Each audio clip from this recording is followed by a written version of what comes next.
Well, good morning and happy Sunday mornings with Mel. It's the last Sunday of July and summer is quickly passing us by. As I was out walking this morning, I noticed Queen Anne's lace everywhere. And it reminded me of being a kid, and Mom would take different colors of food coloring and put them in vases, and we would turn the flowers different colors. And it's amazing. It's a delicate little flower. It's really a weed. I think some people call it wild carrot, but it's amazing how all of these little flowers create one beautiful flower. And that's sort of what I'm talking about this week, is how all the pieces of our life fit together like a quilt. I was thinking of my friend Becky and Betty this morning as they knit prayer shawls for us, and those pointy needles just twisting and turning all of those threads, that yarn, to make a beautiful piece of work, art. And sort of like a quilt maker, taking all those pieces, some of them dull, some of them pretty colors, some of them pretty ugly, but to create a picture for something that's beautiful and gives us warmth. It's sort of how our life is.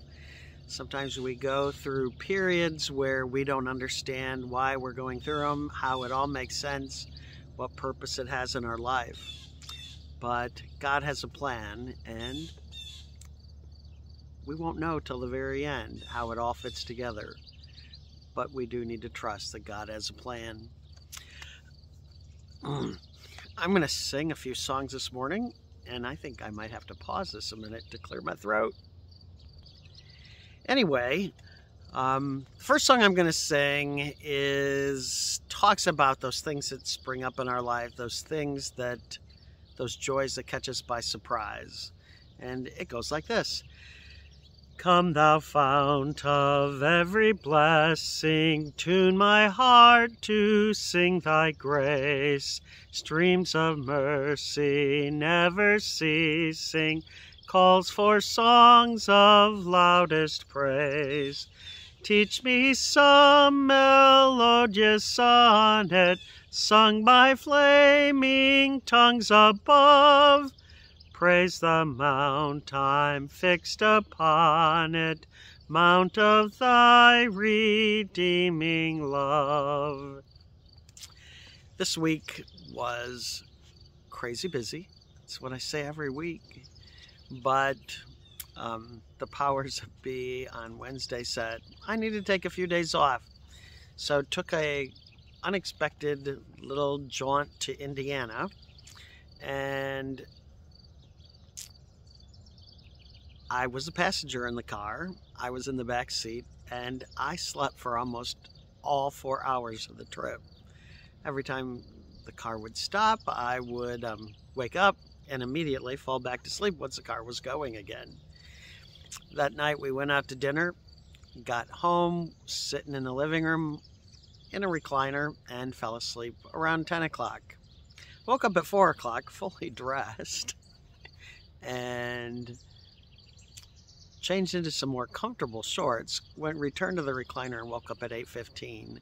So normally I'm a 6-hour a night person, but on Thursday night, Friday morning, it was 8 hours and 15 minutes.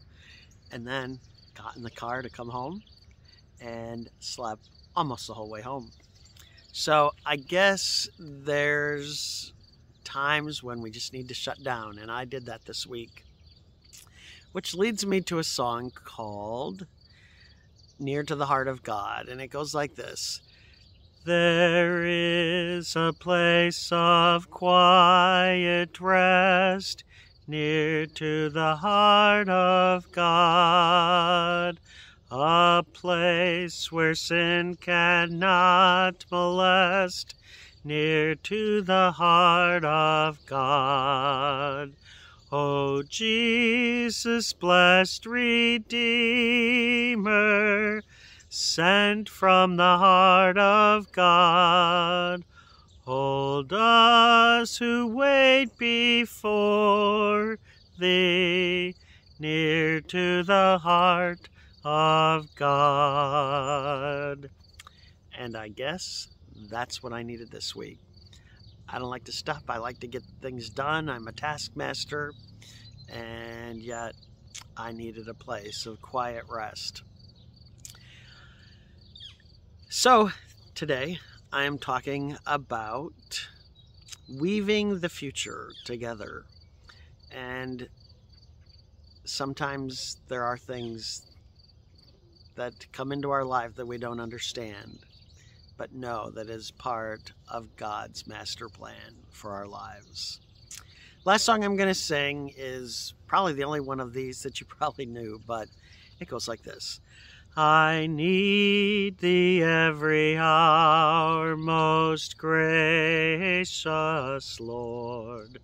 No tender voice like thine can peace afford. I need thee, oh, I need thee. Every hour I need thee. Oh, bless me now, my Savior. I come to thee. I just want to add this. You never know who you're going to run into in the strangest of places. And, you know, we all have friends who have friends, and sometimes you just don't realize who's friends of who and to what extent. So I was at the house of an old family friend who had lost their mom, their wife, and I pull into the driveway, and lo and behold, who's there but our family's Santa Claus, Joe. And I hadn't seen him since his wife Tanya passed, and you just never know how it's sort of like that weaving, that tapestry, that quilt. You never know how the pieces all fit together. But when you sit back and look at the finished product, it is a beautiful piece of art, how God pieces everything together in His time. So if you're looking for a place to worship today, at St. John's United Church of Christ in South Amherst at 204 Leonard Street, where no matter who you are or where you are in life's journey, you are always welcome to join us.